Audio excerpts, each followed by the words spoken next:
In the bright, brand new world of college football, one thing is certain. If you're trying to be a contender, you're going to have to bring in a transfer portal quarterback. Doesn't mean you have to spend millions of dollars like Matt Rule said, and it doesn't mean they have to start right away.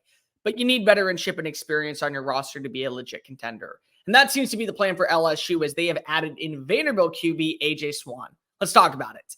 If you are new here, welcome on into the channel. My name is Cole Thompson. I'm a radio show host based in Houston, and I talk college football daily. So if this is the type of content you enjoy, plus coaching searches, the transfer portal, anything going on with national championship news, and a bunch of other nonsense, make sure you smash that subscribe button down below. Leave a comment telling me your thoughts on the future of LSU football, headline going into year 3 of the Brian Kelly era. Tell your friends, your family, your mortal enemies, best of bros, college football aficionados, and LSU Tiger fans everywhere about this channel because we've already surpassed 1,000. Thanks in advance for that.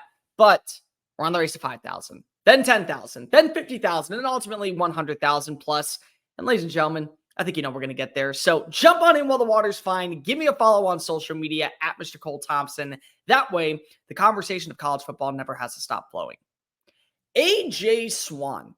Really solidified quarterback, and one that I think has intangibles and upside that most colleges would love to get their hands on. And there was a reason why many schools in the SEC saw the Vanderbilt transfer go into the portal and at least inquire about his services. He visited with South Carolina, and he visited with LSU, and I think Mississippi State was also involved in him. And the reason why was because they see the tools, the technique, and the little nuances that could separate them and turn a loss into a win if they get a quarterback that stands 6'3" and has experience in the SEC. But that doesn't mean you have to give him the starting job. That's the key element here. AJ Swann, for 2 years, started 12 games last season, over 1,400 passing yards, 12 touchdowns against 7 interceptions. As a freshman, completed roughly 58% of his passes for 1,200 yards, 10 touchdowns, 2 interceptions. So 22 touchdowns, 9 interceptions, a passer rating of 128.4, over 2,700 passing yards, and a completion percentage that does need work, but is at least something promising.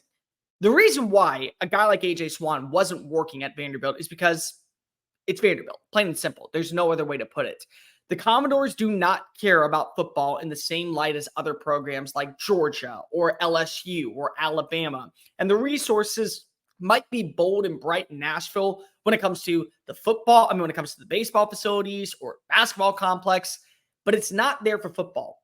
So you add him in to an offense that will feature qualified receivers, a better offensive line, a more stable run game because he lost Ray Davis last season. Now, we're talking about a kid that could at least elevate his status of being probably a tier 2 passer in the SEC, maybe even a tier 1, low tier 1. And that's what LSU is banking on if he wins the starting job. But there is the key element here, people. Everyone wants to talk about Garrett Nussmeier. What happens with Garrett Nussmeier at this point? Did Mike Denenbach not like him? Is Brian Kelly not sold on him just yet? That's not really the case. Just because you bring in a transfer doesn't mean that you hand them the keys to the car right away and let them fly down the freeway and lead you to a national championship.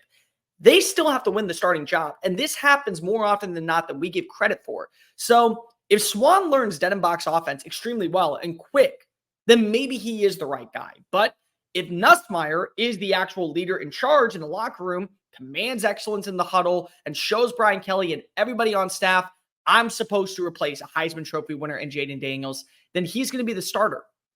This reminds me a lot of Alan Bowman. How many of you know the name Alan Bowman? Well, you should, because if he's basically been in football as long as AARP exists, man goes and starts his career at Texas Tech. Not a fan of Matt Wells, not a fan of Cliff Kingsbury, not a fan of what the Red Raiders are doing.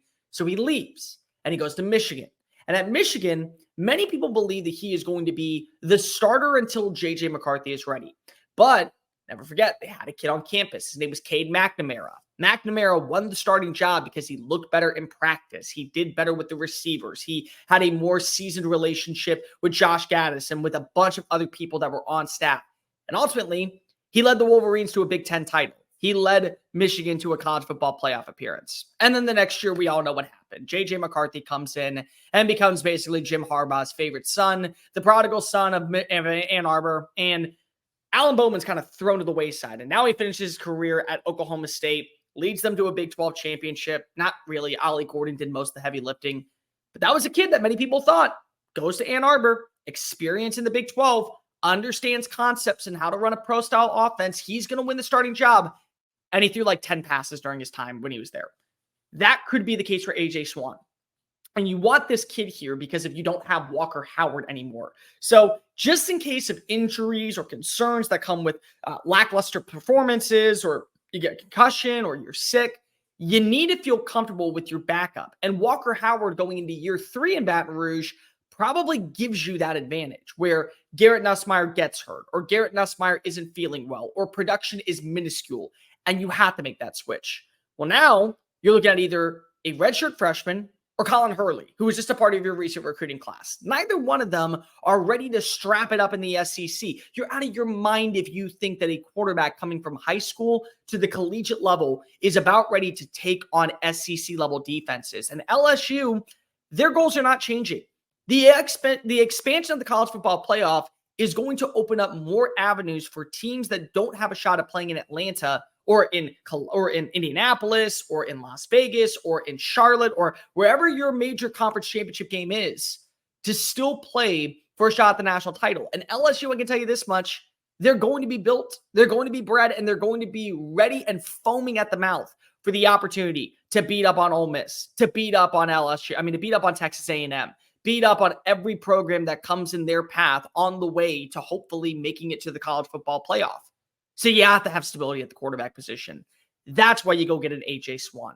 He's a good quarterback with experience playing in a conference where it just means more, but that doesn't mean that you have to more often than not give him the starting job. You just have to let him compete. And as long as he does that and he does it to an elite level, there's your answer at quarterback. But sometimes it's a good problem to have. Maybe Garrett Nussmeier pushes AJ Swann, or Swann pushes Nussmeier, or one of the new up-and-comers is starting to rise up the ladder and he now gets to get first-team reps. Competition's good for college football. It's great in the SEC because you're only as strong as your weakest link. Look at teams like Alabama and Georgia. Defensive lineman goes out. Cornerback goes out. They lose a wide receiver. All right, cut, move on, wash, rinse, repeat. You find that depth piece that would start anywhere else in the country waiting for his opportunity and is salivating for the shot to be able to find the end zone. That's what you get.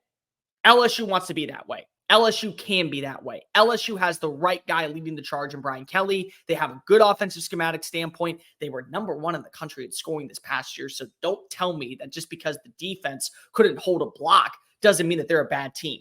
They were a flawed team.